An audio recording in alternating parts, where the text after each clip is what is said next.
Stranger Things, a decade-long adventure, supposedly spanning only 4 years. You're gonna look me in the face and tell me that this is 4 years of growth? You're gonna look at me and you're gonna tell me that I'm wrong? Hello and welcome back to Recap and Review. Today, we will be recapping the first season of Stranger Things. Fucking love this show. Over the next 4 months, I will be recapping every single season of Stranger Things leading up to the 5th and final season. Without further ado, let's get into it. Chapter 1, The Vanishing of Will Byers.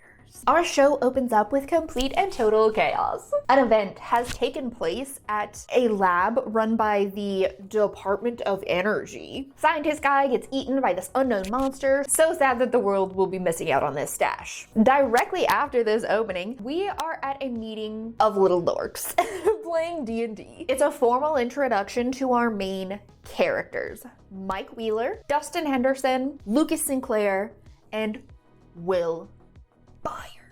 On the way home from this 10-hour D&D marathon, Will crashes his bike because he sees something on the road. After he crashes, that thing starts chasing him, eventually capturing him. A lot of episode 1 is getting to know our main characters. Now, we've already introduced the core 4. They are the main kids in the show. So let's go over our next few people who are gonna be like teens, adults. Joyce Byers, Will and Jonathan's mom. Joyce puts way too much responsibility on her older son, Jonathan. That's all we need to know about her for right now. Jonathan, literally working a job, making breakfast for him and his younger brother. Definitely parentified child. Nancy Wheeler, she has been making out with the high school athlete, jock, popular dude. Who makes out in a bathroom, by the way? Was I just a loser in school? It seems gross. Nancy's love interest is Steve Harrington. He's a little bit of an asshole towards the beginning of the season, but he will grow. Hopper. We love a police chief with a dad bod and a physical dependency. We first meet him when Joyce realizes the next morning that Will never came home and he is missing. Our police chief rolls into the station late as hell, which seems to be his norm, and he is greeted by Joyce losing her mind because her son, Will, is missing. Of course, Hopper kind of like blows it off and is like, if a kid's gone missing 99% of the time, they're with a parent or relative. What about the other time? Joyce. The one. That lab from the beginning of the show, there seems to be this infection that's like spreading through the lab that the scientists can't seem to explain. Why does it have to be slimy? The last introduction to be made is Elle. We don't know much about her except that she seems to be on the run in a literal hospital gown. The first that we truly see of her, she is stealing French fries from a burger joint owned by a man named Benny. He like sees that she is clearly going through some stuff. So he calls CPS like any normal fucking person would do. 3 guesses what happens to our friend Benny. It's different. The next day at school, our D&D club learns that Will is missing. They are told by Hop in no uncertain terms, stay home, stay out of the investigation. As children so often do, they don't listen and start a search party of their own. They go out into the woods in the middle of the night looking for Will. Did they find him? No. Who do they find? Elle, otherwise known as 11. Hopper, after finding Will's bike like crashed into the side of the road, finally starts to think that foul play is involved. He finds like dings in the wall of the home, seeming like a door was thrown open. He also finds shotgun casings, and an official search for Will begins that night. During this search, we learn that Hopper, he had a daughter who passed away, who he lost, which is a driving factor for him in almost every decision that he makes, especially after this season. While Hopper and like a decent portion of the adults in the town are out searching for Will in the woods, Jonathan and Joyce get a phone call while they're at home, and Joyce thinks she hears Will on the other line of the phone. And that's all for episode 1. Episode 2 is The Weirdo on Maple Street. Our D&D boys who found 11, Elle, in the last episode bring her to Mike's basement, which is a wild statement to say. And the boys can tell that she didn't have the upbringing that they did. She's a little different. Lucas literally thinks she's an escapee from the local mental hospital and wants to tell Mike's parents about it so they can call the cops and like get her figured out. However, the three of them were not supposed to be out that night in the fucking woods. Since they don't want to get in trouble for sneaking out, they wait until the following morning to tell Mike's parents about Elle. So Elle has a little sleepover in Mike's basement in this little tent. Super cutesy. I so want to hang out there. In the morning though, when Mike is explaining to her that she needs to pretend like she hasn't met them and go ask his parents for help, she refuses, saying that Mike and other people will get hurt if they call the police, if they call the authorities. Which is absolutely true, because in the last episode, Benny got absolutely murked. Hawkins' lab is listening into people's phone calls. They hear a phone call that Joyce makes the following morning after she hears Will on the phone the night before. Mike cuts school the next day because he just wants to like hang out with 11 and like show her all of these things that she's seemingly never seen before, like a TV and a lazy boy. Sheltered is not even enough of a descriptor for 11 and like everything that she's been through. The only interesting plot points that happen during this like Mike cutting school, hanging out with 11 scene is that 11 sees a picture of Will and she seems to recognize him. And like, obviously, they've never met before. And also, Will has to like shove 11 into a closet because like his mom comes home and he's like trying to hide her. And she has a complete and total PTSD episode. Literally like flashed back to something in her past. This something is being locked into a room by a man who she refers to as Papa. Joyce leaves her house very briefly. She goes to replace her phone. She leaves. And the Hawkins lab folks come in like hazmat suited up and start like, what's the radar that detects radiation? Geiger counters. They bring in like Geiger counters and are like testing out her whole house, and it's lighten up. Anyway, it's very clear that the Hawkins lab folks know whatever escaped into their lab is what took Will, and they're like trying to cover shit up. So we are officially one day post Will getting taken, and Hopper gets a call about Benny, the guy who was like popped because he tried to help 11. His death has been staged, which like there has to be blood splatter like all over where he was standing, but somehow they clean it up and make it look like a suicide. Whatever. But that's what happens. Hopper interviews somebody that was at Benny's restaurant the day that he died. This man tells Hop about a kid who was like stealing food out of the kitchen, which we know is 11. Hop assumes that it's Will and even kind of like talks the guy into saying like, yeah, if Will's head was shaved, I guess it could have been him. In his search for Will, he also finds this like little scrap of a hospital gown, which 11 was wearing when she escaped. He finds this little piece of cloth in a drain pipe. That drain pipe leads directly to Hawkins' lab. This will set him on a path looking for Will, but really the trail that he's following leads to 11. Dustin and Lucas head over to Mike's after school, basically to be like, why the fuck weren't you at school? Only to find out that he did not, in fact, tell his parents about 11. Mike tries to explain the danger involved in that and why they shouldn't, to which Lucas throws an absolute temper tantrum and tries to go and tell Will's mom. This forces 11 to use her powers. She got powers, by the way, to keep the door shut, keeping everybody locked in Mike's room. 11 eventually explains that she knows that Will is hiding in a place that she has dubbed the Upside Down, which we will hear about literally for the rest of the entire show.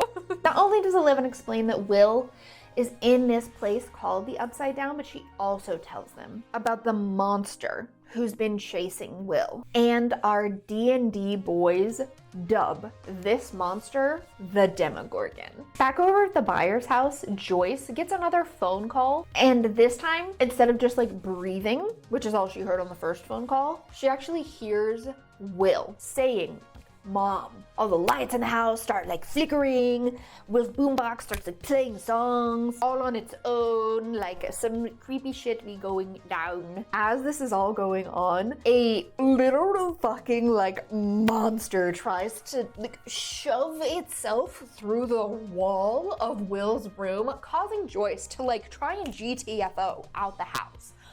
But she realizes that's my kid in there, dealing with whatever the fuck is going on. So like a fucking badass, she walks back into the house while all of this crazy shit's going on. We stan Joyce Byers in this house. The only other thing that happens this episode is Nancy goes to a party at Steve's house. They're like drinking and stuff like that. Now, Nancy brought her friend Barb there because she basically didn't want to go alone. However, Nancy is really fitting in here and Barb is really not. Nancy like shotguns a beer and then Barb's like, "Yeah, I can do it." And while trying to like cut open the bottom of the can, she slices her hand open while she's like dealing with the literal open wound on her hand. Everybody like jumps in the pool fully clothed. After everybody like gets out of the pool soaking wet, Nancy basically dismisses Barb so that she can go upstairs and have sex with Steve. The result of this is Barb getting snatched by the same monster, the Demogorgon, that took Will. Episode 3, Holly Jolly. We open up with Barb in the upside down, spitting up goo. How that goo got into her mouth? Unclear. What is clear is that Barb is getting absolutely wrecked while Nancy loses her virginity upstairs to Steve. Fun! The next day at school, obviously, Barb isn't there and Nancy is hella worried. She's asking around like other students in the school, asking if they have seen her. She also calls Barb's mom, and Barb lied the night before, saying that she was spending the night at Nancy's house. Nancy goes looking for Barb and finds her car parked in the exact same spot that they left it the night before, like a block away from Steve's house. She also sneaks back into Steve's backyard, just kind of like surveying the area, seeing if there's anything that she can find about where the fuck Barb might have gone after she literally told her to GTFO. Is guilt playing a factor in this? While she's like searching through the woods like a little critter, she sees something back there. What she sees is the Demogorgon. So she splits. She runs home and tells her mom that she thinks something bad happened to Barbara. I didn't mention this, but the previous night while Nancy was at Steve's house like partying, Jonathan was in the woods looking for Will. Jonathan ends up in Steve's backyard basically, and he starts taking pictures of the group of like Barbara, Steve's friends, and Nancy.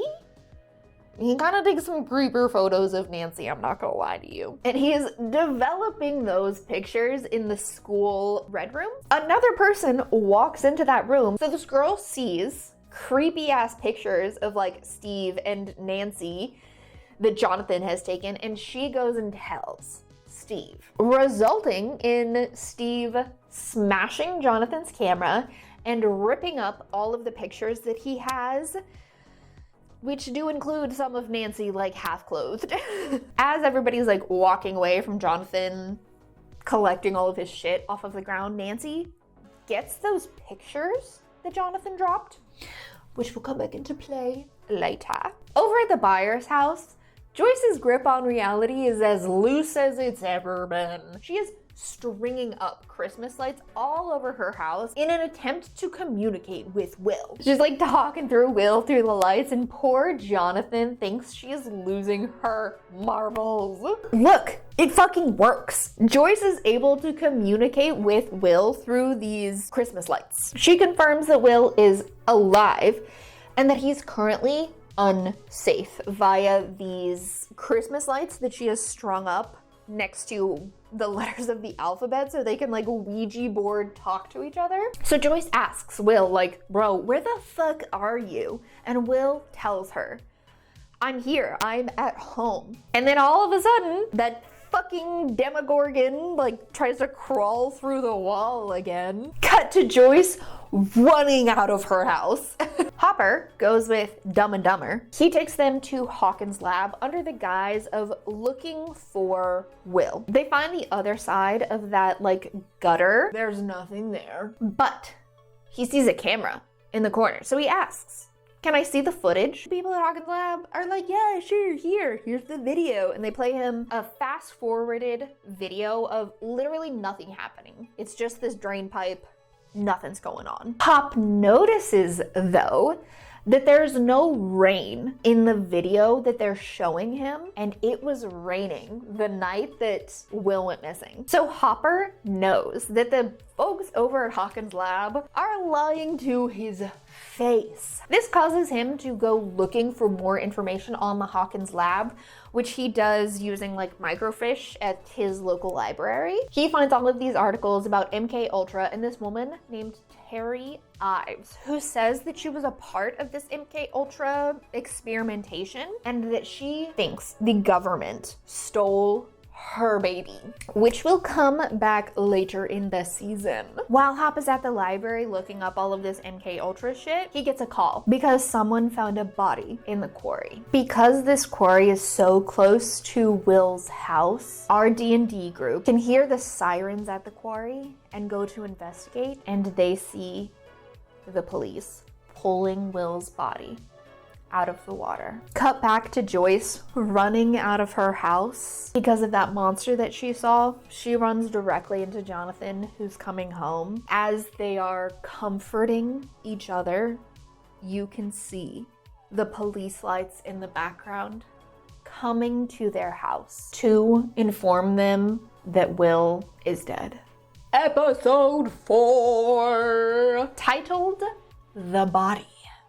Hopper and the Brain Cell Patrol are at the Byers' house, trying to explain to Joyce that the body that they found is absolutely Will, even though he hasn't been, like, officially identified. But Joyce, literal minutes before, had been communicating to him through the lights. And she was trying to explain this to them, making her look like she has lost her absolute marbles. After the cops leave, Joyce sits in her living room with an axe. Healthy coping skills. Over at the morgue, we learn that the local coroner was not the one that did the autopsy on Will. It was someone from the state. Sus. Joyce also refuses to sign any of the documentation saying that she verifies that this is Will's body. She insists that it isn't him. As she runs out of the morgue, she and Jonathan have this all out on the street in front of the whole town, screaming at each other, Jonathan insisting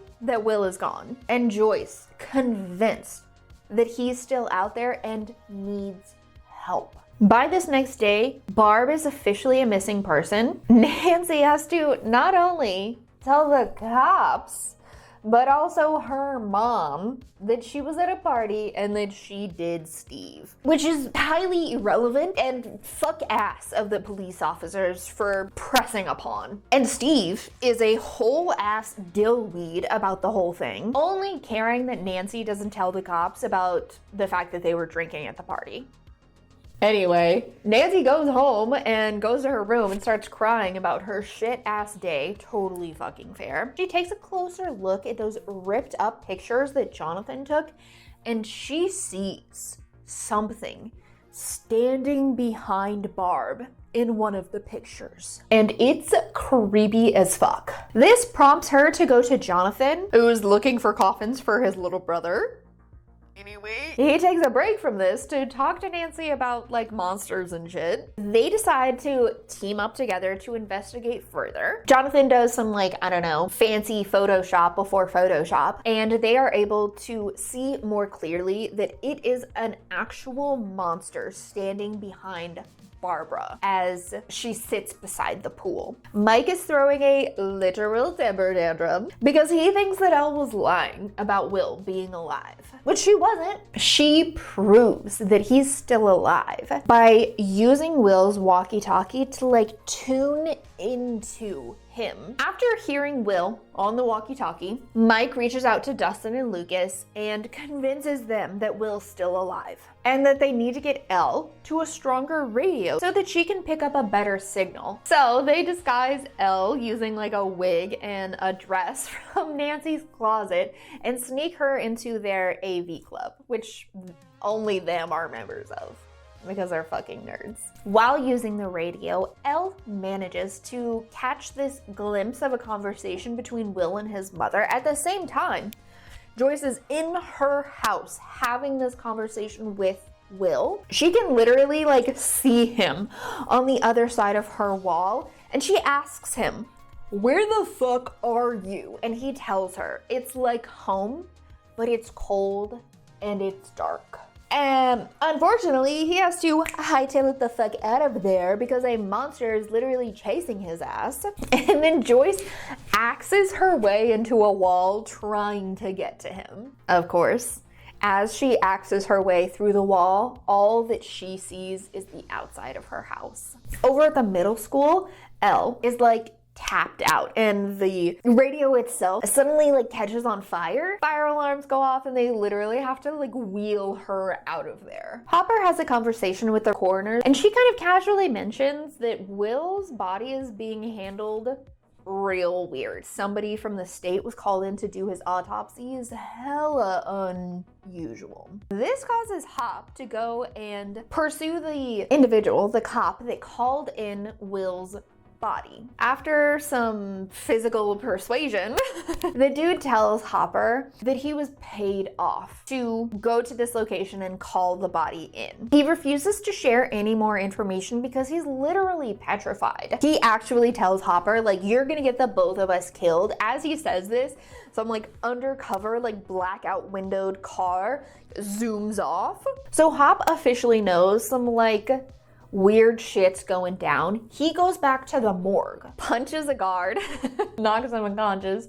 Not how head injuries work. He goes in to see Will's body, notices that there are no incisions, no cuts, like no autopsy has been performed on this body. So he gets his little pocket knife out, cuts through the body, and sees that it is a fake. It is literally a like silicone-esque body filled with actual stuffing. This causes him to take his happy ass and break into Hawkins' lab. And that's the end of episode 3. So Hopper is Mission Impossibling his way into the Hawkins lab. Literally like punching out 2 people in order to get to this secured area where he finds like toys and a kid's drawing.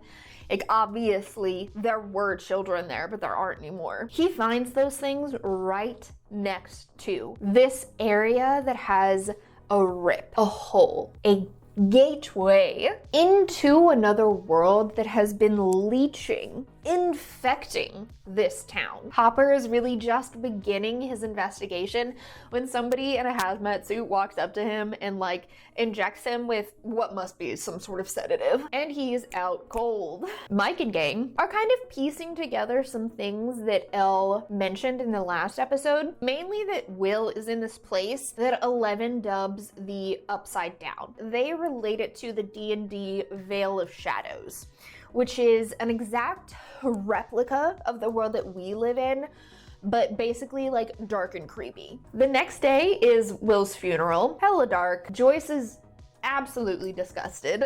After the funeral, Jonathan steals a gun from his father's car, and he and Nancy go monster hunting. More on that later. At the wake, the D&D club asks their science teacher, Mr. Clark, how someone could possibly get to a different dimension. He goes on to explain that traveling between dimensions is impossible, using this like flea and acrobat analogy, as we humans, the acrobat, are unable to travel to an alternate dimension because of the laws of physics. Basically, you would have to have a wormhole to travel there, which is not something that Mr. Clark believes that humans are currently capable of. This wormhole, the D&D club will refer to as a gate between our world and the Upside Down. Dustin, after this conversation, realizes all of their compasses are not pointing to true north. Meaning, per Mr. Clark,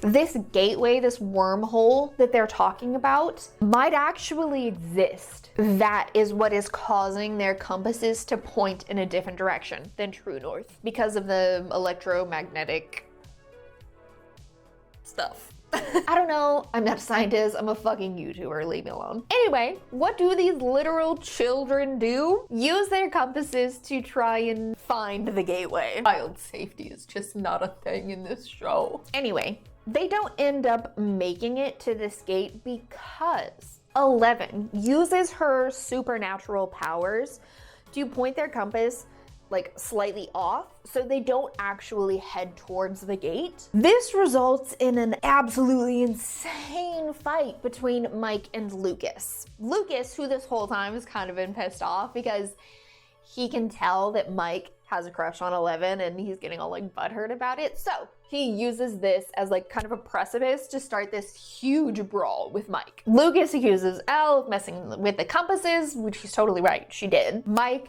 is like defending Elle, saying she wouldn't do that, and he like shoves Lucas and they start to like, not like an actual fight because they're fucking nerds, but it's serious enough that it concerns Elle, and she uses her powers to like push Lucas, I don't know, like 15, 20 feet away. Lucas, obviously upset, decides to fucking bounce. Hopper, he wakes up in his trailer. The people who drugged him shoved him back in his home. So he like pops out of bed, out of couch, and immediately starts looking for bugs, hidden microphones in his home, and he finds one. He immediately goes over to Joyce's place to see if she has been bugged as well. Luckily, she hasn't, so he tells her that Will's body is a fake. While all of this is going on in the background, Jonathan and Nancy, much like the children, head into the woods looking for Barbara with one gun and a baseball bat. How these fucking children didn't die? Amazing. Shocking.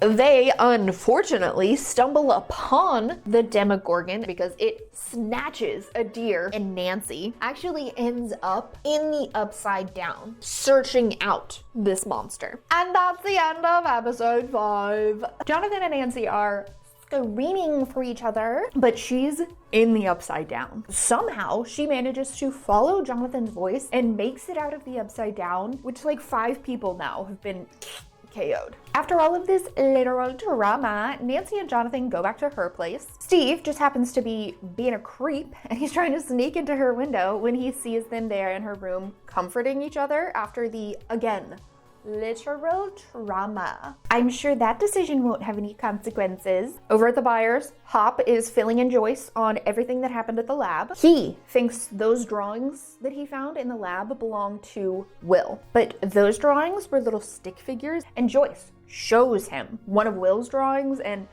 Will has moved past the stick figures. He is an artiste. So Joyce knows that there's no way Will was the one that was making those drawings. And Hop finally begins to put together that all of this time, he has not been following a trail that leads to Will, but to a different child entirely, 11.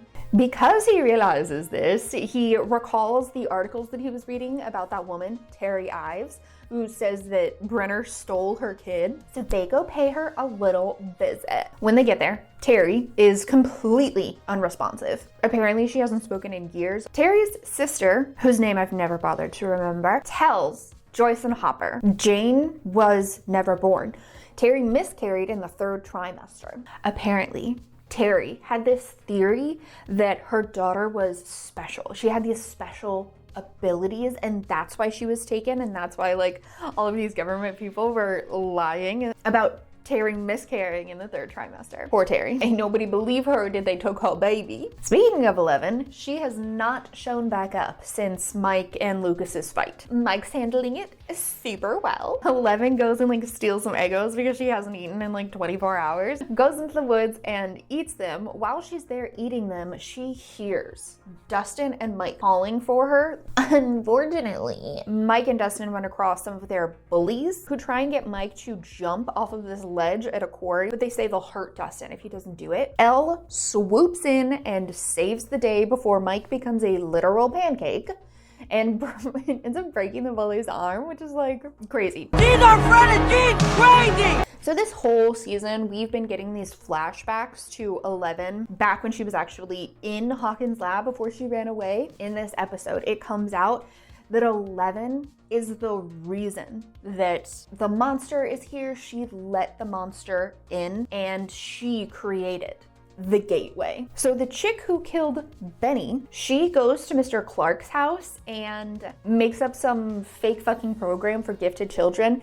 This causes Mr. Clark to give them the names of the kids in the D&D club. Dustin, Mike, Lucas. So the Hawkins lab folks start following the children around. So the D&D club, still fighting. Can't remember if I mentioned that already. So Dustin and Mike are over here. Now they've met back up with 11. And then Lucas is over here on his own. He decided to go and follow the compass signal to where it was actually pointing since 11 wasn't with them and couldn't fuck up the compasses. It leads him directly to Hawkins' lab and he sees Brenner and his team like gearing up and they are heading out. Jonathan and Nancy they decide to go buy chains and bear traps and incendiary devices to try and go monster hunting. Unfortunately, they get a little bit sidetracked because Steve is being a fuck-ass hoe and has spray painted Town Movie Theater and has written Nancy the Slut Wheeler red spray paint all over the movie theater board. Jonathan and Steve get into a literal fucking fist fight, not necessarily about the Nancy Wheeler slut thing, but because Steve starts popping off about Jonathan's dad and then Will, which like, I don't blame him. I'm sorry, physical violence is not the answer, but Steve needed a beat down and Jonathan handed it out to him. So Steve and his fuck-ass gang managed to evade the cops, who called the cops because of this fight in a back fucking alley.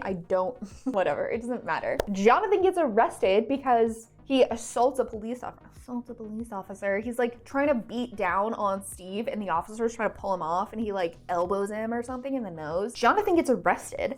After they arrest him, they find all of these weapons in his trunk. So he's in big trouble because he's a creeper loner white boy with a bunch of weapons in the trunk of his car. Sus. Chapter 7. The bathtub. So Michael and Dustin, they like reunited in the last episode. They go back to Mike's house. Lucas, who has seen the Hawkins lab folks like gearing up and getting ready, he's contacting Dustin and Mike on the radio, telling them it's about to go down. Somebody who is watching Mike's house sees them walk in with 11 and within minutes, their house is completely surrounded by vans. Those Hawkins lab folks, they show up and they tell Mike's parents, Mike's in big fucking trouble. He has been like harboring this criminal. They're calling Elle a criminal, the like 11-year-old. Miss Wheeler is absolutely geeking and Dr. Brenner has to like talk her down and he's all like, I'm gonna help him. You fucking liar. They ask where Mike might be, and seemingly she tells them. Joyce and Hop get back from their adventure to find Jonathan in custody. The four of them, Joyce, Hop, Jonathan, and Nancy, all have a discussion about monster hunting. It's super great. The adults are like, no more monster hunting. And the teens, being teens, don't fucking listen. Four of them all try and go and find the kids, Mike and Dustin and Lucas and, you know, the little dweebies. They are just outside the Wheelers' house when they see all of the Hawkins lab vans just like camped out there. So they immediately go searching for Mike and gang elsewhere. To do that, they head over to the Byers to get Will's walkie-talkie so they can contact the rest of the D&D gang. The Hawkins lab folks really try their very best to get 11 back. There's literally like a chase scene with the kids on their little bikes as the van's coming after them, and 11 is a total badass and like flips a van over. Honestly, one of the most iconic shots of the show. They meet back up with Lucas and everybody like kisses and makes up. They all go to their hiding spot, which seems to be this fucking junkyard. Why? I don't know. As they're all hiding there in the junkyard, these cars all pull up. The kids start hearing people get like beat the fuck up because Mike's mom is a fucking narc and tell the Hawkins lab folks where they were gonna be. Suddenly, Hop is there to save the day. He has knocked out the Hawkins lab folks, and now they're all one giant happy family. Once the gang's all back together, they try and contact Will and Barb. Elle is not able to use the walkie-talkie to contact either of them, so they built her a sensory deprivation tank using a kiddie pool and duct-taped safety goggles. You know what? Inventive, efficient, resourceful. They decide to go to the middle school to do this sensory deprivation tank thing, I think because they need a fuck ton of salt, and there's a bunch of like road salt there at the school. I think that's why. In the deprivation tank, Elle searches for Barbara, and she's looking less than lively. However, she is able to find Will, and he is hiding in this like little makeshift tent, barely holding on. He not looking good, but at least he's breathing. Joyce and Hopper go running off to the labs because that's the only gate that they know of to access the Upside Down where Will is. So they are on Rescue Mission Central. The teens are given the job of looking after the children.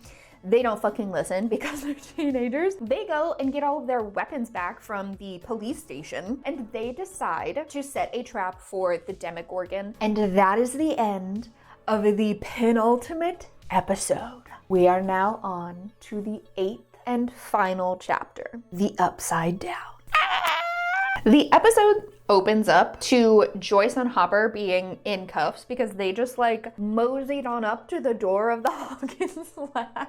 Hawkins lab folks are trying to intimidate Joyce and Hopper, but they're both hard-headed as fuck and it doesn't work. Hopper manages to convince Brenner that he and Joyce will go looking for Will and like clean up their problem. So Brenner is like, yeah, whatever, go into the Upside Down. He thinks they're gonna die. He thinks he's just yeeting and deleting his problem. But Joyce and Hop get all like geared up in the hazmat suits, head on into the Upside Down. So Jonathan and Nancy, they're at the Byers house and they are setting up their monster trap. As they're getting things in motion, they have laid the bait already for the monster. Steve like knocks on the door and he's like, Jonathan, have you seen nothing? Boys got it so bad.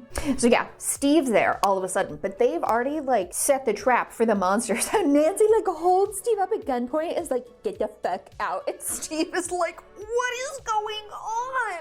It's at that moment that the Demogorgon shows up and the three of them do their very best to fuck him up, including Steve, who like gets in some really good hits. Like, go fucking Steve. They get it into the bear trap, they set it on fire, but somehow it still manages to get away. I guess by like poofing itself back into the Upside Down. Because when the fire clears, mofo is gone. There is this really cool scene where Hopper and Joyce are in the Upside Down, but they're at the Byers house. Steve, Jonathan, and Nancy are all at the Byers house, and they can see the path that Hopper and Joyce are taking through the house because all the Christmas lights start lighting up. It's kind of fucking cool. Joyce and Hopper don't find Will at the Byers house in the Upside Down, but they follow this trail of blood left by the Demogorgon. So the teens actually did help do some damage. It was kind of cool. This trail of Demogorgon blood leads them to the public library, where they find hella dead bodies, including Barbara's. But Will's still alive.